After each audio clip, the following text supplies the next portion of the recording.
いやー、ひみこ、はい。マスクドアーシャ、今回めちゃくちゃ頑張って撮ったじゃん。はい。その写真を撮っていただいた宮脇進カメラマンさんのお話を聞きたいなと思って、今回ちょっとお呼び出ししたんですよ。はいはいはいはい。お呼び出しじゃないで、お呼び立てしたんですよ。そうですね。カメラマンの宮脇進さんです。どうぞ。こんにちは。どうも、宮脇進です。ゆるい感じがいいっすね、宮脇さん。いつも。はい、じゃあまず宮脇さんがカメラマンになろうとしたきっかけって何だったんですか？もともと美術系の大学に入って、それでデザイン科に入ったんですね。で、その中にちょっと小さな写真の授業があって、はい。でそこで写真をやっていくうちにハマってったって感じですね。あ、そうなんですね。で、大学を卒業されてから進路とかっていうのは迷われたんですか？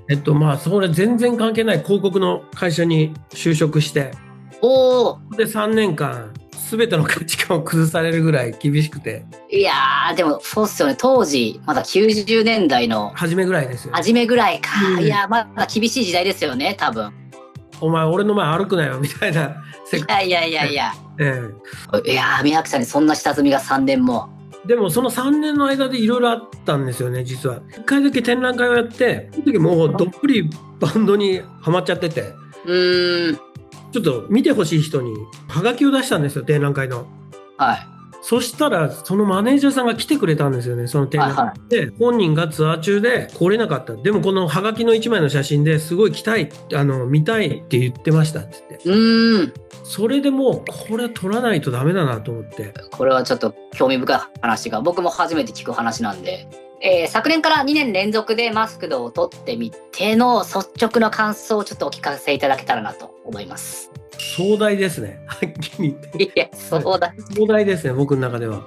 ここにかけてみんな来てくれるので、本当にもう、これは夢のようでした。はい、いやでも本当にそこに向き合ってくれるカメラマンさんと僕はずっとやりたかったんで、このマスクドっていう企画を。やっぱりずっとやってきた。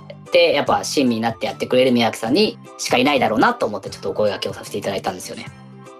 通常の撮影と比べてマスクドならではの撮り方とかってあったんですか？特にマスクドはアップなので、表現するのが顔の中のパーツでの動きなんで、普通バンドの撮影ってなんか後ろごちゃごちゃとかこう撮りがちなんですけど、はい、これはもう顔だけでそのビジュアル系を表現してるから、このちょっとしたニュアンスでみんな作り上げてるって感じですよね。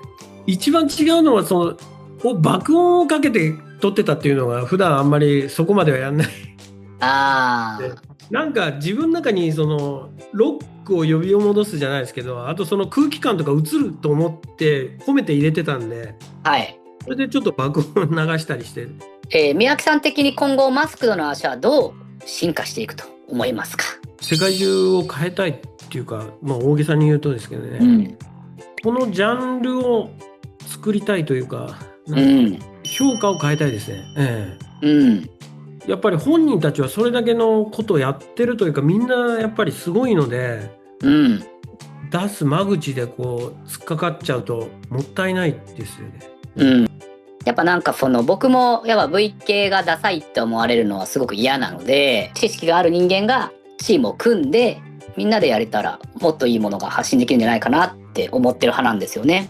世界のモードと引けを取らないと思うぐらいに量を上げてったら、と思うんだよね。そうですね。これからちょっとカメラマンをですね目指している方に向けて何かメッセージをお願いします。興味の向かったところにターゲットをどんどん絞ってシャッターを押すっていう行為と自分との対話っていうか、そこを諦めないでずっとやり続けるしかないと思うんですよね。ただ現実にやっぱりいろいろぶつかるとは思うので、写真っていう軸からぶれないでいればなんか残れるかなとか。実際、プロのカメラマンになる場合って宮脇さんみたいに下積みがあってからの方がいいんですか？誰かの助手をやって。助手をやんないで始める人は今めちゃくちゃ多いんですけど、結局仕事を発注する人たちは初めての人に発注するのってなかなか勇気いるはずなんですよ、発注する人は。ただアシスタントで何回も顔合わせてて信用がある子たちが独立した時に頼みやすいとか、その業界に入るって意味ではきっかけは作りやすいような気がしますね。じゃあ宮脇さんも今も募集してるんですか、アシスタントさん。そうですね。募集してます。ぜぜひって言っちゃいましたね今。ひ本当に。